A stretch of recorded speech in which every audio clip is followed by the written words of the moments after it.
All right, so for the athlete burnout questionnaire, I scored pretty low on the ranges of 1 to 5 for all the questions. I have to say for probably about 80 to 85% of the questions I put 3 down.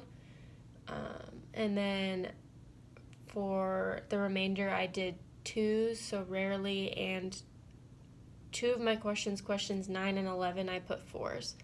So for questions 9, I'm not into swimming like I used to be. I put a 4, which is frequently. This is we're supposed to indicate the degree of which we're experiencing each feeling now. And for me, I am currently retired from the sport of swimming, competitively at least, and I feel like I'm not into it as much as I used to be. I'm very happy to be done with the sport because I've done it for so long, and I'm also a little sad, but I'm not as into it and obsessed as I used to be when I was younger in middle school and high school. For the other one, for question 11, it says, I feel less concerned about being successful in swimming than I used to. That is definitely frequently. I am a lot less concerned because I don't really have anything to worry about anymore. I don't want to be successful in the sport. I just want to do it for fun, if anything.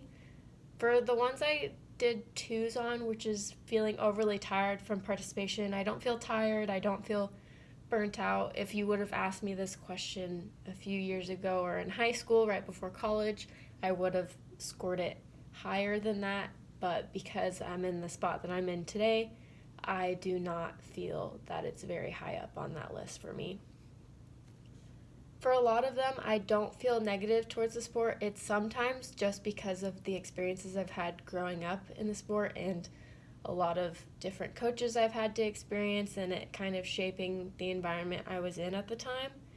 But I think as I am as an individual in that sport, I would say that I never really was negative. I used that sport as a kind of mental getaway, and I'm very grateful to have it. And it's a little bittersweet knowing that I'm done with it, but I would say that out of all these questions, I have experienced burnout in my life, but I don't experience it anymore.